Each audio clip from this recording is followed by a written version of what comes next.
Hi, and welcome to Why Not with Janice, and I'm Janice.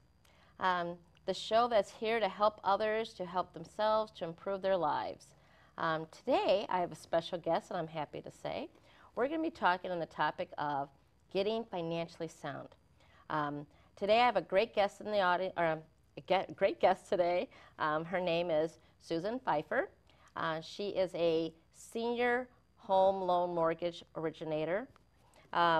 She's going to talk to us today about different reasons for getting your finances in order and getting yourself ready for your future. Welcome to our show. Hi. Hi, Janice. Hi, Susan. Thank you for having me. Thank you for coming. My pleasure. Great. Now, most people, and I've read this several times, that people have, almost 70% of people are living paycheck to paycheck. Yes. And that is really some serious issues this company or this country is dealing with. If you're living paycheck to paycheck, how can you plan for a future? How can you plan for a home? How do you have savings? How do you do anything if you're living paycheck to paycheck? And sometimes that paycheck isn't big enough.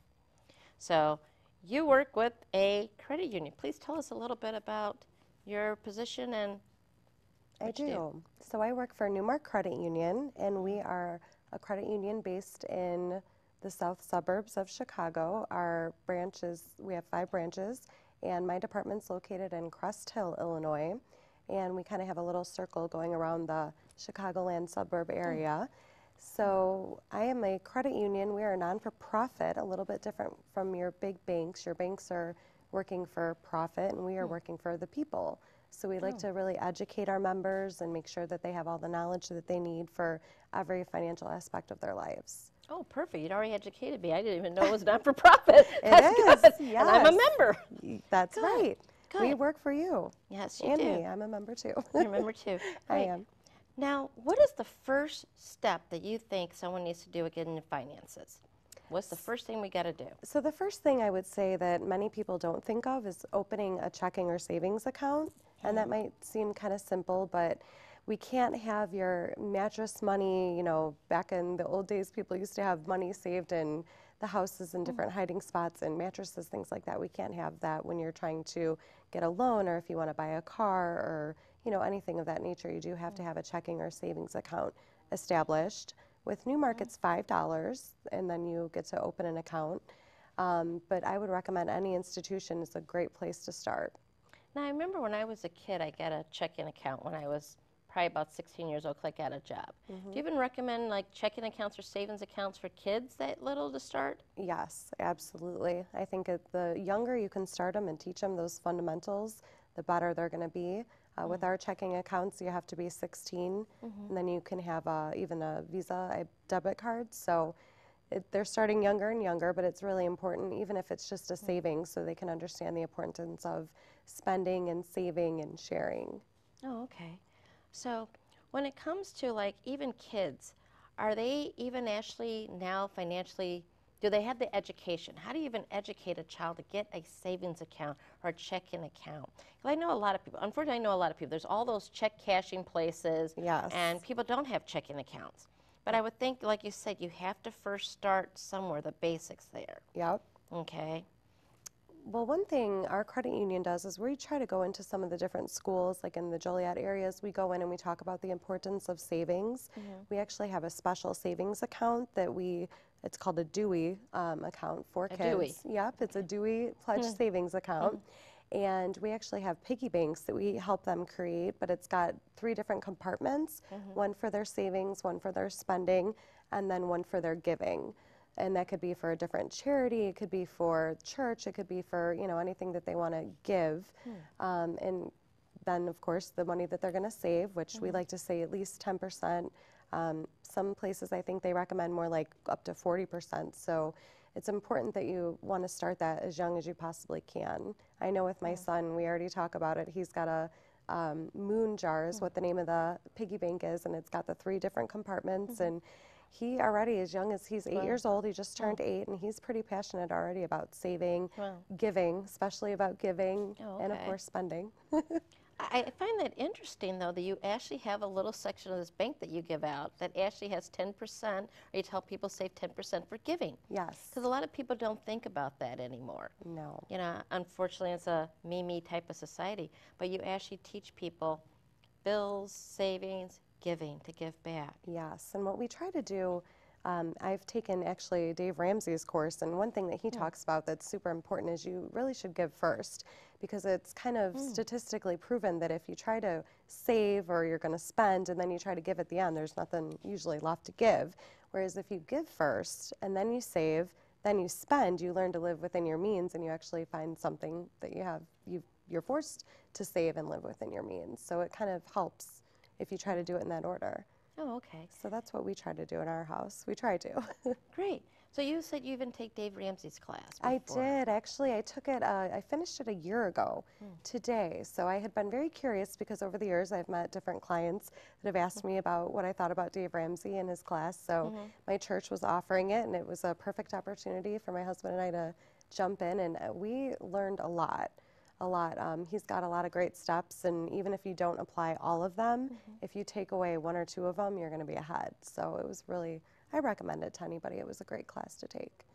Now, when you're helping people or tell people they need to have their checking account and their savings account, are there also steps that, like, you have tips for telling them, like, how to pay their bills, how to save? Not only the 10%, which I love that 10% giving, but are there other aspects that you even tell customers or people you know how to go about that? There are. So we've got some different resources on where I work on my website available to kind of help people figure that out. The moon jar that I was mentioning that we do go around to the different schools and we hand those out, that's going to kind of help, and they get to write a percentage. It doesn't have to be the fixed 10%, 30%. They can kind of pick what's going to work for them. Because honestly, anything I think is, any little bit is going to make a difference. And I know I read somewhere last year that they say that on average, the typical American's giving under 3%. So I know one big question, I guess, that comes up is, should we give our net paycheck or should it be the gross? And the answer we kind of got out of it was, well, you should start with one of them, because if you start with one of them, most likely you're doing better than most people are, because most people are doing less than 3% of what they're earning. And they are living paycheck to paycheck. There's no safety net. Unfortunately, our society has learned to use credit cards as a safety net instead of your savings account. So I think the most important thing in Dave Ramsey, step number one, is establish an emergency fund. And you should get $1,000. That's the first thing, your first goal, try to get $1,000 saved up. Emergency fund. Yeah, that makes sense. Emergency fund, because you never know what could happen. You're driving to work, the tire goes, the car doesn't want to start. That emergency fund. Yep, and a lot of times it tends to be multiple things that happen at once. Right. And then also another thing that I learned is you get that emergency fund, and my husband and I have been here before, you get it established. Of course, you have it then. Something happens, you have to use it. And you just have to go back there. You have to rebuild it and just keep on moving forward. I think sometimes we get tested by things like that, and you do get that emergency fund established, and that's when all of a sudden 3 things go wrong. And so honestly, I can say that for him and I, we've gotten to the point where we can now say that we have the emergency fund, and then what they want you to gear towards is 3 to 6 months of what your typical expenses are saved up into an account. So, for us at that time, it was looking like, okay, well, we'd get so far, and then this would happen, and that would happen. And with what we've learned, now we've actually can comfortably say that we have met that step. Oh, okay. So that's kind of what I tried to talk to people about, is focusing, start little, whether it's $100 and build that 100 up to 1,000. And then once you get there, the next goal is going to be work on that 3 to 6 month plan. Right. Okay. That sounds really makes a lot of sense, and I think a lot of people don't do that because it's so hard. They think to put 1,000 aside while I'm living paycheck to paycheck. Yeah. But getting the checking account and the savings account disciplines them to get those goals and gears towards that. Absolutely, and you could even have your paycheck automatically set up so that you're automatically maybe withholding, whether it's $50 a paycheck, and putting that right into that savings. So before you even see it, to touch it, you're paying yourself, and you're putting that money aside before you spend it. Right, that's what a lot of people say, pay yourself first, and I love that, pay yourself first, because most people don't. No. You're working for yourself Yes. first, you're working for the other guy, your boss is saving money and they're paying themselves first. You need to say yourself first. Exactly. What do you recommend that people put aside? I mean, I know it's hard to take that check and like, oh, I want to do this and that. How much do you recommend people always put aside for themselves? I would start small. I think that kind of works for a lot of people. If you start small, something that you can easily visualize, and whether for you that's 10% or 30%, maybe it means, you know, $20 a paycheck, whatever that small amount needs to be, and then you can kind of build on that. As you build on that after a few months, then slowly increase it. Oh, okay. That's what I would recommend. But it's going to be a different amount for everyone. I think the rule of thumb is if you can get to the 30% of what your earnings are to save, that's kind of like the ideal number. Right. But it does look different for everyone, because there's some people that maybe you're paying rent and you just can't make that happen every month. So if you can save 10%, well, that's awesome. 10% is better than, you know, 5% or 2%. Yeah, I had an aunt that every month when she got her paycheck, she was paid every week, every 2 weeks actually. She had a little cart and she would put $50 in this count. She would say where she's putting her money and she built it up. But a lot of people just don't think about that financially. That's very true. So you recommend getting the savings account or the checking account first? Absolutely. Get them both together? Yep. If you can get both of them, I say get both of them. How hard do you think it is for like new people to, like kids? We have some students on one of our shows that we have. They're going to go to college. So that 18-year-old away from home, get the check, you know, checking account. Is it going to be hard for them to balance it out? Is there any tips to tell people you really need to balance what you spend and think about it before you spend? Are there any tips even for spending? Yeah, I think that's a great point there. Now with modern technology, I know with a lot of the different institutions, there's websites and there's different pie graphs that'll show you this is what you've spent your money on every month, so you can kind of visualize it. But I think going back to a budget, a basic budget, writing out what your income is coming in every month, write out what your outgoing expenses are every month. So the more that you start writing it, and you might have realized, oh, I forgot about that bill, or I forgot about to put my cell phone in there, something small, but go through, and I would look at, once you are established, obviously, you go back and look at your bank statements, make sure you're not leaving anything out. But for someone like starting out in college, it's definitely probably going to be a benefit to start with a savings account to build that relationship with the institution. With NuMark, I mean, we pretty much will open accounts for anyone, and if you're a family member of a member, then we're going to open an account for you. So at least a savings, and then we'll definitely work with you to get you to the checking point. Oh, okay. Yeah. Right, yeah, because students really need that. I remember my son looking at his account, because I was a co-signer in his account, you know, $1.99 Google, $1.99 for Yahoo Music. And I'm like, iTunes. like, what are you doing? How are you saving any money? Yep. So with that, now your client and your company, NuMark, actually has educational programs that you can help people do that. They do. We have a lot of different seminars too that we have at the various branches. So we have them for all sorts of different subjects, but going into college is definitely one of them. Another thing, the method that I think definitely works, and I know several family members, friends that have done this, and this is kind of going back to Dave Ramsey because he talks about this, is the envelope system. Are you familiar with that? Yes, actually I am. I read about Dave Ramsey. I was going to take the class but didn't, but please, let's. So the envelope system, what that's all about is you have an envelope for every subject. So groceries, whether you're, and this comes back to filling out your budget, but when you budget every month and you allow, you know, $200 for your groceries for the month, then you put your $200 cash in that envelope. And so then when you go to the store, like me, I have an 8-year-old little boy, I go to the store, and as we're buying groceries, it's hard for, especially the young kids, to understand when you're paying with your debit card and all they see is, okay, mom's using that plastic card. Well, why can't we have this, Mom? Why don't you just use that card? It's the magical card. Exactly. So having the envelope and having that cash, and then pulling that, pulling the money out where they see, wow, all this food, it costs $200 to feed me for, you know, the month or the couple weeks, and I think it really connects and it helps them understand too.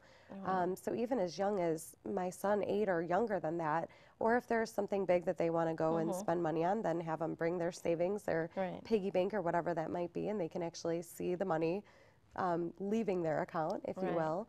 But the envelope system is a great system because the whole philosophy behind it is you have your groceries, you have your rent, you have your car, you have your envelope for every different thing you're going to spend money on, and you don't go into your other envelopes for the other occasions. So once you've spent all your money for food for the month, you're done. No more food for the month. But they do, you plan on having a reserve, and there's going to be an additional savings and things like that. But it really does work. because, you know, if you're at the store and you only have 200 and you Right. didn't bring that card, you can't buy that extra ice cream or whatever it is at the end that you Right. want. No, that's really excellent on that. I don't know how well I would do. You got to hide your envelopes. Yeah, I have to hide my envelope. I think I would be probably emotionally upset. I go to the store like, no, I got to have that extra pie and there's no money in the envelope. I know, me But, too. yeah, a lot of people don't budget. I love my husband to pieces, but I'm like, when we first got married, honey, do you want a budget? Budget what? What? Exactly. And now I'm wondering like, oh man, we really should have budgeted this last year. Yes. So a lot of people don't budget because you got to have, in order to get ahead, we have to have the finances Yep. sound. Because most marriages, a lot of marriages break up or they argue over money. Money, finances. Someone's spending too much, not making enough. So if you can go into a relationship, you can go into college, you can even go into your late couple years of high school, financially sound and knowing what's going to take to save money and get ahead, you'll be better off. That's right. So we're going to first start off with a checking account and a savings account. And I got my checking account when I was 16. Very strict budgeting and everything else. Yep. And then a budget and that emergency fund. That's right. Okay, emergency fund of at least $1,000. Yep. And then worked 3 to 6 months. That's right. You know, I know for me, I had surgery, brain surgery a few years ago, and I did at least have some savings in the account. That's great. That's what I needed because that was one of those quick things, emergencies, and I don't think I would have been able to pay my bills if I didn't have a little bit of a cushion, Exactly. which was wonderful. And you didn't plan on that, did you? Didn't plan on brain you had surgery, that didn't plan. plan on that. So next step is once we have finances, our checking account, savings account, and I assume also limit our credit card use. Absolutely. Yes, you don't want to just, okay, you get that credit card and now we're going on a shopping spree. That's a demon. Yeah, that is definitely a big problem. And I think that, I don't think you see enough homes where you do talk about it with your children, where you're talking about not only just the budgeting and the checking and the savings, but the credit card use and all of that. And it should be a topic that maybe is had at the dinner table where it's discussed with the husband, the wife, and their children. So they hear from a young age that this credit or that card that we're talking about, the magical card, is no good, really. Right. It's definitely no good. Exactly. No good. So I would say I think credit is important just for establishing credit so that you can get a loan when you're ready to buy a home or get a car loan or something like that. But there are a lot of institutions out there that will work with you even if you don't have any credit.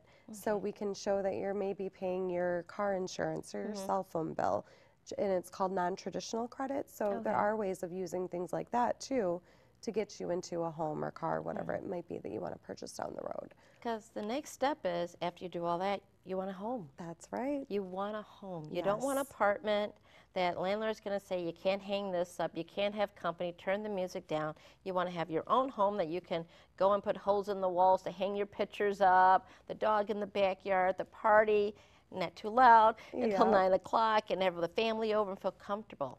So That's right. I always say you're going to pay a mortgage. Whose mortgage do you want to pay? Do you want to pay your mortgage or do you want to pay someone else's mortgage? someone else's mortgage. And no, I do not want to pay someone else's mortgage. Me either.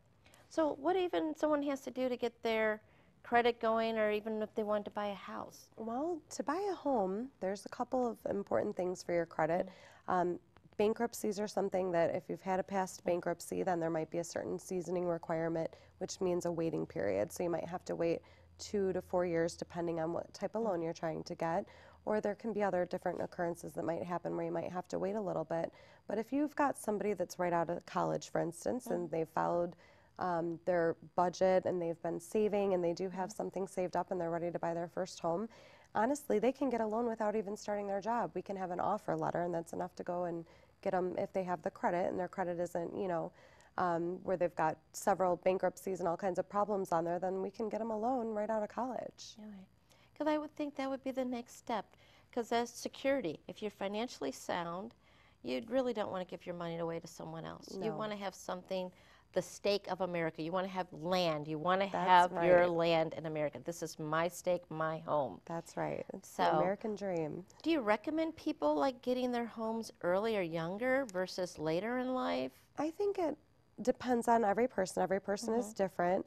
I bought my first home, I was 26, and I bought it before we got married, so I did buy it on my own. I see a lot of people that do things like that. I see a lot of people that wait, and it's funny because over the years, I've been doing this about 18 years, but over the years you see some different changes where there's people that are, you know, not married, they're just brand new on the jobs, they're ready to buy a home, and then you've got the millennials now that have kind of changed, and they're staying in mom and dad's basement, they're saving, they've got 20% to put down, and they're waiting until they find that perfect home, and then they're buying. So over the years, I've kind of seen a little bit of all of it, and I don't think there's any right answer to that question. It's just when you're ready and you know that you've got a stable job and you feel comfortable that you can make that payment every month, and you've made sure that you've budgeted for it and you've prepared for it and saved for it, then I think more power to you.